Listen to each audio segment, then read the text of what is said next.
De nuevo saludar a todas las personas que nos acompañan, los funcionarios, colegas, a las personas también que nos siguen por las redes, tanto del Consejo como mis redes propias.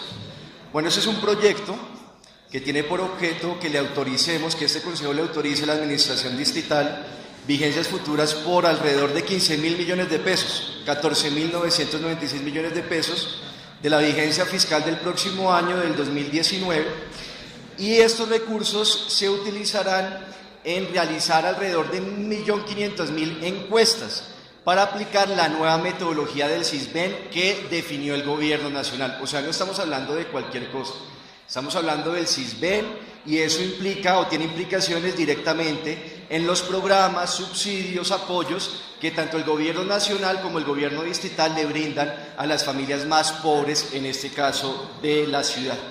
Y ese proyecto tiene una cofinanciación por parte del Gobierno Nacional de 2.000 millones de pesos. 15.000 millones ponemos nosotros, 2.000 millones de pesos pone el Gobierno Nacional, algo que ya nos debe llamar la atención, porque es Bogotá la que tiene que poner la mayor cantidad de recursos, si eso pues es una competencia básicamente del Gobierno Nacional. Y también recuerden que este proyecto se presenta porque se les cayó el intento de meterlo como un mico en el proyecto de adición presupuestal, que les descubrimos ese mico, lo querían meter ahí violando la unidad de materia, señor delegado de la Secretaría de Planeación, y bueno, como eso se les cayó, entonces ahora tuvieron que presentar un proyecto por aparte.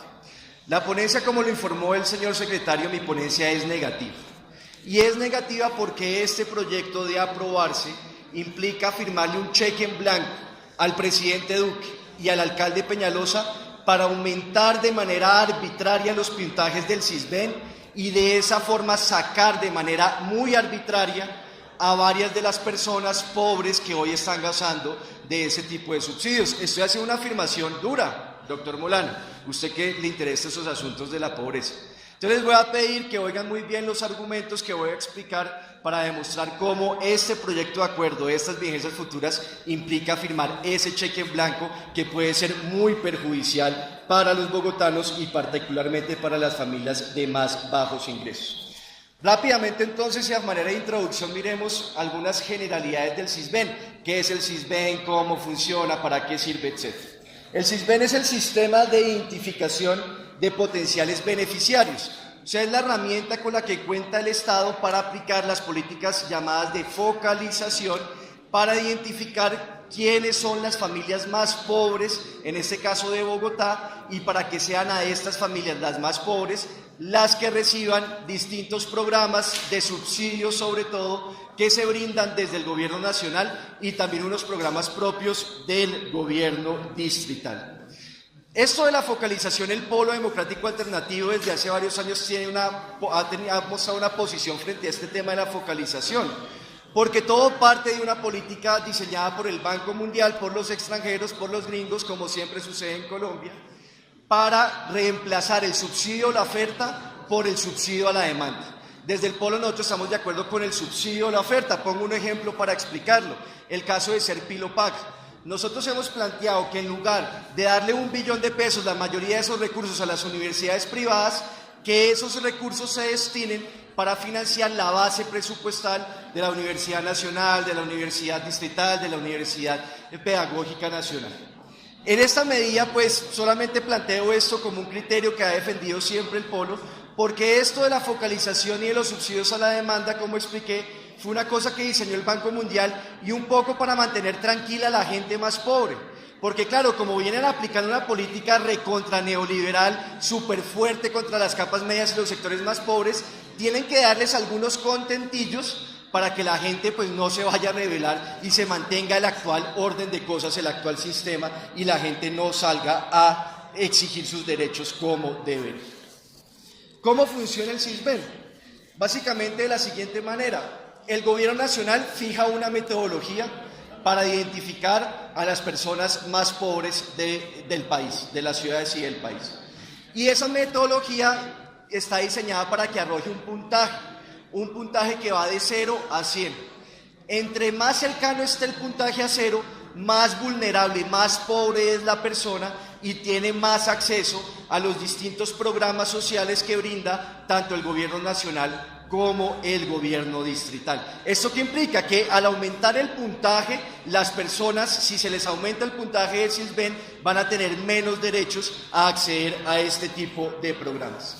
Y para calcular ese puntaje se hacen unas encuestas para recoger la información.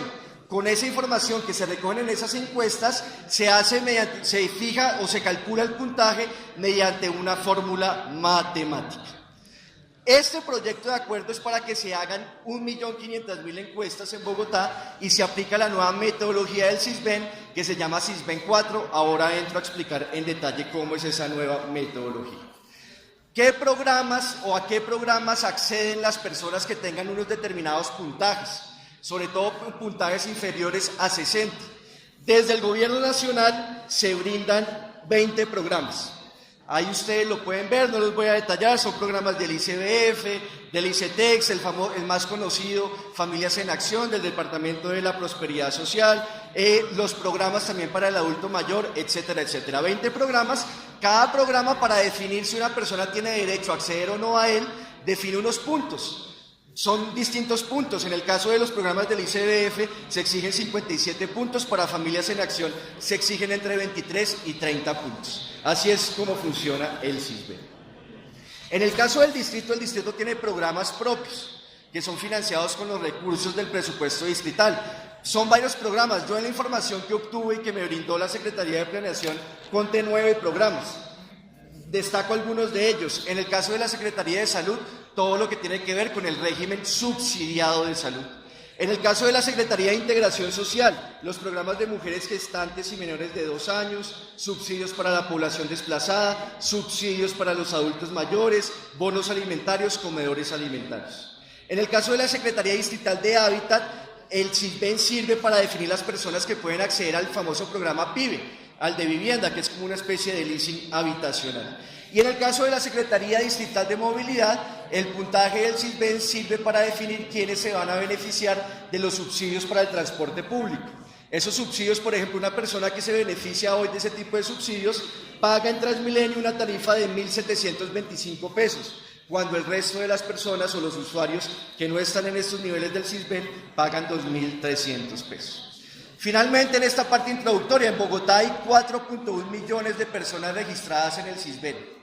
Eso no quiere decir que las 4.1 millones de personas accedan a estos programas. El Sisbén apenas es un registro, depende de su puntaje.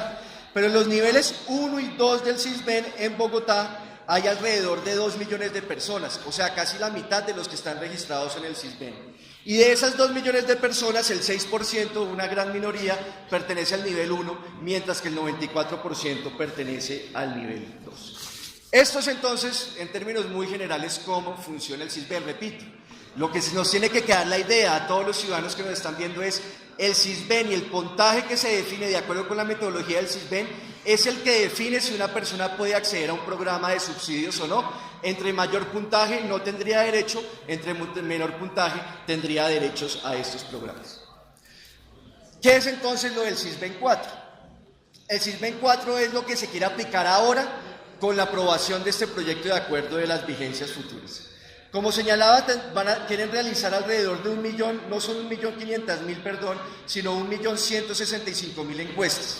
Y calcula la Secretaría de Planeación que estas encuestas van a abarcar alrededor de 3.847.000 personas en Bogotá. Se hace una encuesta por hogar y como cada hogar en promedio tiene 3 personas, entonces las encuestas cubrirían alrededor de 3.847.000 personas. Existen 3 metodologías del Sisbén, por eso es que esta nueva se llama Sisbén 4. Está Sisbén 1, Sisbén 2 y Sisbén 3. Rápidamente, ¿cuáles son las diferencias? Lo más importante para entender en este punto, colegas, es que el índice para medir si una persona es pobre o no puede depender básicamente de 2 enfoques. Un primer enfoque es el enfoque de ingresos, que es lo que llamamos pobreza monetaria. Entonces se calcula con las encuestas si la persona y la familia tienen los ingresos suficientes y de acuerdo con los ingresos se le asigna un puntaje.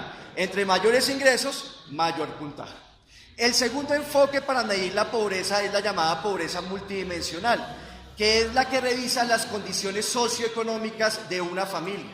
O sea, revisa si tiene acceso a una serie de derechos, si tiene, cómo están sus condiciones de vivienda, si es propietario, arrendatario, vive en hacinamiento o no, su acceso a los servicios públicos, tiene alcantarillado, agua potable, etcétera, su acceso a la educación, su acceso a la vivienda. O sea, son dos enfoques distintos para medir la pobreza.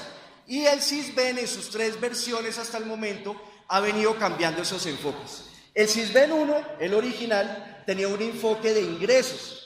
O sea, medía la vulnerabilidad de la persona y le asignaba el puntaje de acuerdo con sus ingresos. Eso funcionó como entre el 94 y el año 2002 más o menos. Después cambiaron la metodología. Y en el CISBEN 2 entonces dijeron, ya no vamos a medir la pobreza por ingresos para...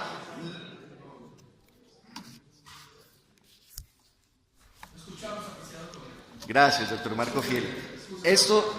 Sí, señor. Esto, colegas, seguramente esto viene, lo que llamamos la planadora y lo vota, yo creo que sí.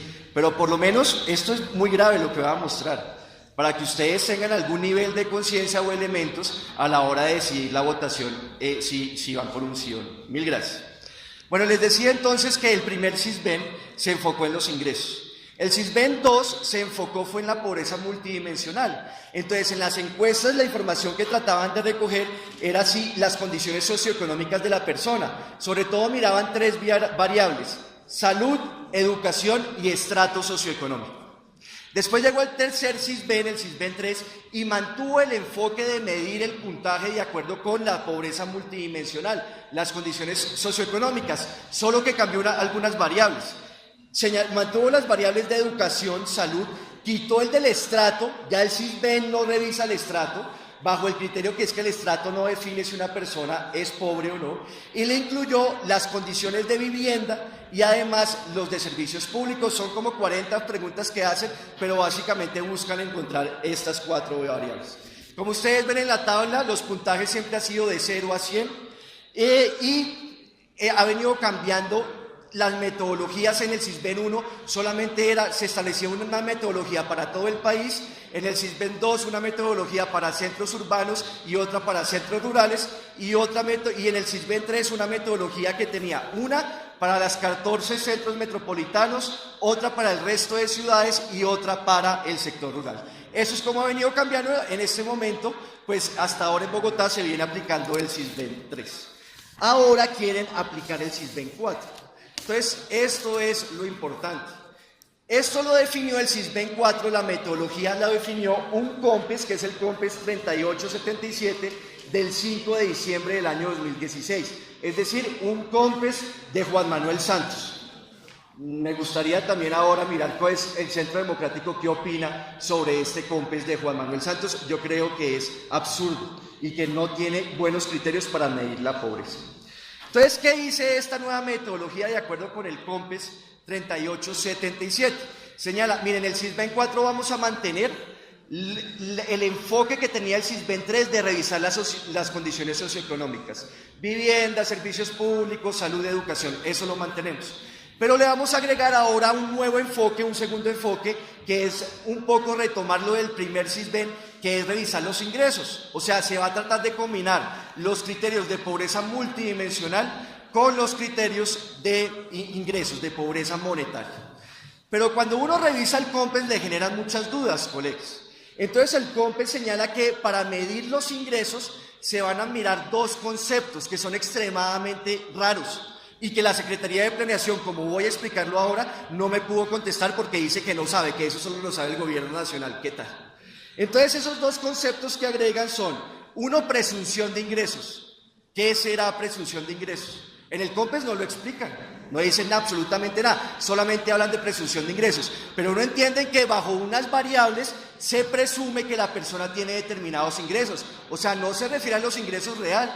No es que yo voy a una casa a hacer la encuesta y reviso entonces cuántos ingresos tienen. Entre todos los miembros de la familia se ganan 500.000, su ingreso es 500.000. No, hacen una presunción de los ingresos. Y el otro concepto que, ojo con este, se llama capacidad de generar ingresos. ¿Qué es capacidad de generar ingresos? También es unos cálculos que hacen. Bajo una serie de condiciones, esta familia tiene capacidad, sí o no, para generar ingresos. Y ahí están, ustedes verán en las diapositivas, voy a excusar, pero voy a leer lo que dice el COMPES para que ustedes puedan ver de primera mano cómo es que se incluyen estos dos tipos de conceptos ahora en la nueva metodología del CISBEN. Dice entonces el COMPES de Juan Manuel Santos. A diferencia del CISBEN 3, que se basa en un enfoque de capacidades y adopta una medida estándar de vida, la nueva metodología propuesta incluye la estimación de un índice de focalización individual basado en la presunción de ingresos. ¿Qué es presunción de ingresos? Ni idea, no explica el COMPES. Otra parte del COMPES: existen varios problemas con el CISBEN 3, que se pueden resumir en dos grupos. El primero se refiere a que la metodología se relaciona exclusivamente al estándar de vida de los hogares, con importantes limitantes para identificar la capacidad de generación de ingresos de los hogares. ¿Qué es? ¿Cómo se mide la capacidad de generación de ingresos de los hogares? Ni idea. Y así sucesivamente ustedes pueden leer ese COMPES, no voy a leer todos los apartes, pero el COMPES se basa en esto. Leo solamente el último. Al momento de explicar la fórmula, el COMPES dice lo siguiente: para la selección de las dimensiones y de las variables, se partió de estudios previos sobre determinantes de la presunción de ingresos de los hogares. ¿Cuáles son esos estudios previos? Ni idea, porque el COMPES ni siquiera lo cita, concejal Nelson Cubies, ni siquiera lo cita para revisar cómo es que definen esas variables. Entonces yo hice lo más lógico y lo que creo que haría cualquier colega cuando se enfrenta a estos conceptos y no explica qué son estos conceptos. Le envié un derecho de petición a la Secretaría de Planeación como ponente de este proyecto y le hice una pregunta muy sencilla.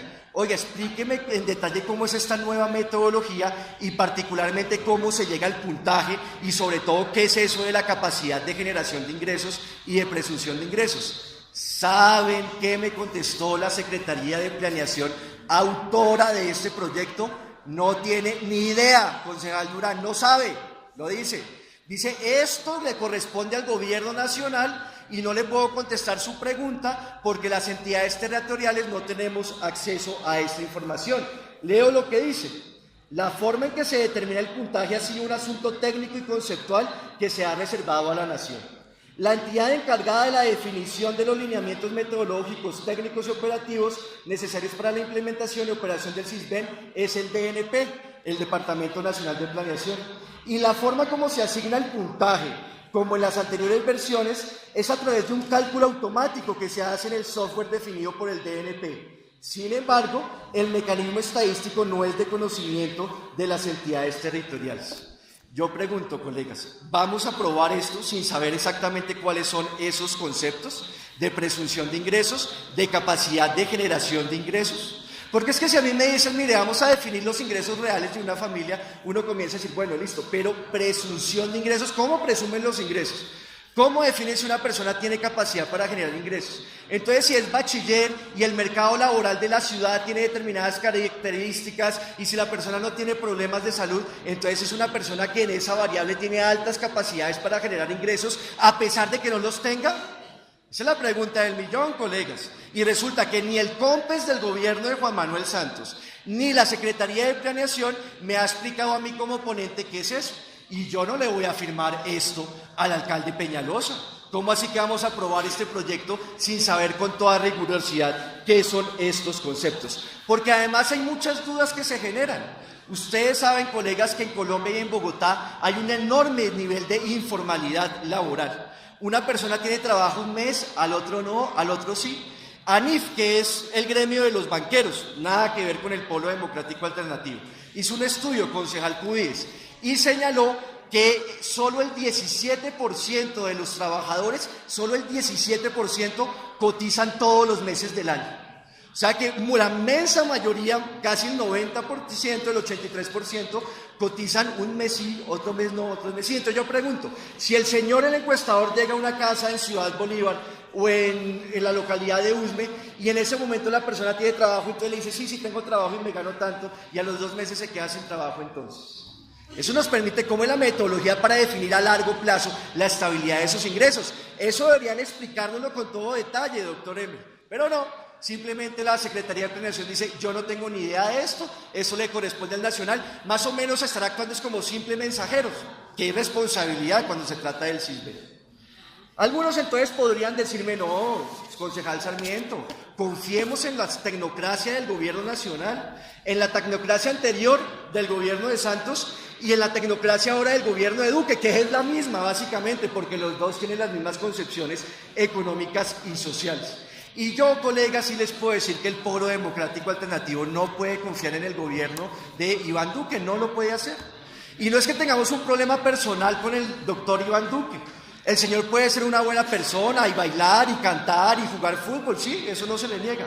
Pero nosotros tenemos un problema de contradicciones políticas con el gobierno de Iván Duque, porque no estamos de acuerdo con sus concepciones económicas ni con sus concepciones sociales. Y como ustedes saben, Iván Duque es un ultra rabioso neoliberal. Si me regalan un poquito de agua, les agradezco. Aquí hay.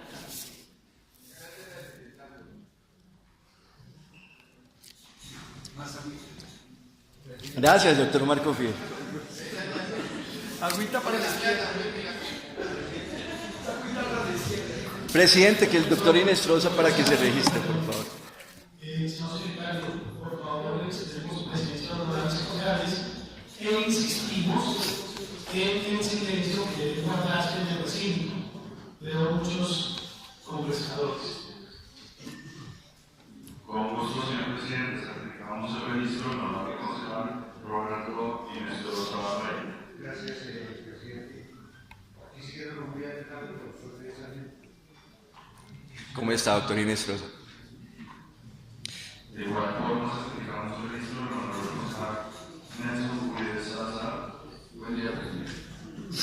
Y el registro de la honorable concejal Marina Rodríguez Salinas. Señor presidente, hace el certificado de registro. Doctor Sarmiento, te da la hora y continúa su... Gracias, ya vamos a terminar, señor presidente. Bueno, entonces les decía, no se puede confiar en el gobierno de Iván Duque por sus concepciones. Todo el mundo sabe que Iván Duque es un rabioso neoliberal, adicto, dogmático de todas estas concepciones del neoliberalismo y del Consenso de Washington, Tratado de Libre Comercio, privatizaciones, reducción del gasto público para asuntos que son esenciales, etcétera, etcétera. ¿Y cómo funcionan estos personajes? ¿Cuál es la lógica de ellos? Imponen un modelo económico en primer lugar que nos mete en una crisis económica terrible. Terrible, así pasó con la crisis económica de 1999.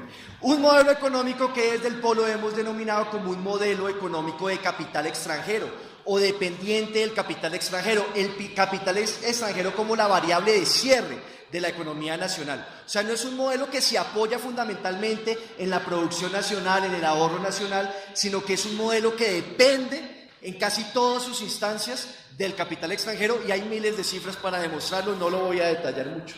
Pero ¿cómo hacen para imponer este modelo de capital extranjero? En primer lugar, abriendo nuestros mercados. Apertura económica de don César Gaviria, tratados de libre comercio de Álvaro Uribe Vélez, de Juan Manuel Santos. Iván Duque dijo en campaña que no iba a firmar más tratados de libre comercio y están a punto de firmar el tratado de libre comercio con Nueva Zelanda, que va a terminar de quebrar a los lecheros de este país. Pero eso es parte del modelo. Y la segunda parte del modelo, que lo han denominado confianza inversionista, es la de darle todo tipo de gabelas al capital extranjero para que venga a Colombia.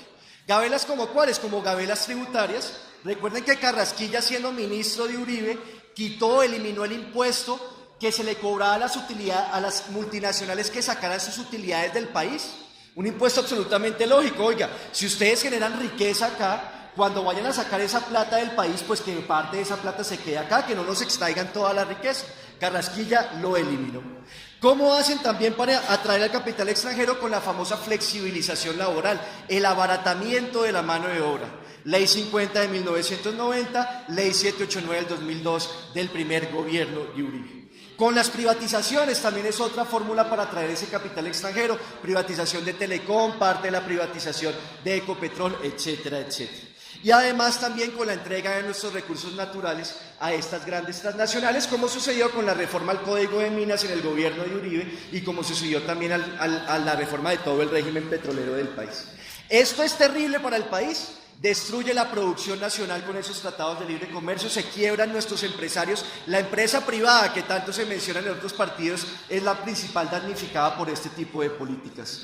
Le baja impuestos a las grandes corporaciones, a los grandes conglomerados, y eso genera problemas de ingresos para la nación, y por supuesto les baja el ingreso a los trabajadores y causa una crisis como la que estamos hoy. Hoy el gobierno nacional tiene un déficit enorme. El déficit fiscal, o sea, la diferencia entre los ingresos del gobierno nacional y sus gastos, está en 33 billones de pesos, billones con B de billete, y eso es alrededor del 3.6% del Producto Interno Bruto. Y el déficit externo, los llamados déficit gemelos, el déficit externo que mide la diferencia entre los dólares que ingresan al país y los dólares que salen al país, también es como de 30 billones de pesos con B de billete, alrededor del 3.4% del Producto Interno Bruto. Y cuando uno tiene déficit, un país tiene déficit, ¿qué hace? Lo mismo que hace una familia cuando no le alcanzan los ingresos para sufragar sus gastos, va a endeudarse. En este caso van a la tarjeta de crédito de Codensa, concejal Marco Fidel, usted que ha sido tan crítico de eso, o en el caso de Colombia se va a la banca multilateral y a los grandes conglomerados financieros internacionales, a los llamados fondos, incluidos los fondos buitres que quiebran a los países, a endeudarse. Y la deuda pública está disparada, colegas. En el 2000 la deuda era de 88 millones de pesos. 2010 aumentó a 234 y ya en el 2017 la deuda era fue de 500 billones de pesos. Se presta y, por supuesto, cuando se presta, los bancos comienzan a exigir condiciones para que se pague. Esto genera una crisis. ¿Cómo resuelven la crisis los neoliberales? Eso se llama, o lo denominamos, el recetario neoliberal. Es como una receta, como cuando uno va a hacer pasta napolitana, entonces tiene una receta, tantos ingredientes, haga tal cosa, no sé qué. Lo mismo tienen los neoliberales, una receta para estas crisis. Y la receta es terrible contra el país. Y es lo que hicieron en España, y es lo que han hecho en Grecia, y en todas las economías que entran en este tipo de crisis. ¿Cuál es esa receta? Subirle los impuestos a los pobres y a las capas medias. Ahí tenemos ya al doctor Carrasquilla anunciando que le van a poner IVA a toda la canasta familiar y va a aumentar el número de trabajadores que tienen que contribuir con el impuesto de renta. Bajarle los impuestos a las transnacionales y a los grandes bancos. Ahí está el doctor Iván Duque diciendo que les va a bajar los impuestos a lo Trump. Más privatizaciones. Ya también está en el ambiente la idea de privatizar otra parte de Ecopetrol. Y lo último, que es la política de recortar el gasto público, que puede adquirir muchas formas. Y una de las formas que puede adquirir es reduciendo el gasto en subsidios. Y esto entonces lo ato con este tema del CISBEN. Porque si esta metodología que no se entiende todavía y que no han querido aclarar aquí la Secretaría de Planeación, lo que busca es sacar a gente de esos programas, pues es una forma que se acopla perfectamente a esta política de reducir el gasto público, en este caso el gasto a los pobres, los subsidios, la gente más damnificada por la misma crisis que causan ellos, que causa la élite. Miren lo perverso, ellos causan la crisis, los de arriba, y le caen para resolverla a los de abajo y a los de las capas medias. Esta es la historia de Colombia y esto es lo que estamos viviendo en este momento. Entonces ustedes podrán decir, no, concejal Sarmiento, usted es un exagerado y entonces usted habla de eso, ¿para qué trae a hablar eso del neoliberalismo y la crisis? Eso es para darle un contexto a esto.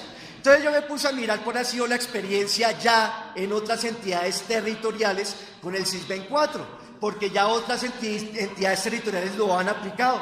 Y dije, bueno, vamos a revisar allá qué ha pasado porque no hemos podido resolver bien la metodología. Entonces encontré el caso del departamento del Nariño. Y miren ustedes, colegas, en el departamento de Nariño se hicieron las encuestas en el año 2017. Y desde febrero, enero del 2018, el propio gobernador del departamento de Nariño viene criticando al Departamento Nacional de Planeación por señalando y denunciando que ese CISBEN 4 está sacando a miles de personas pobres de los beneficios que se otorgan de acuerdo con ese puntaje.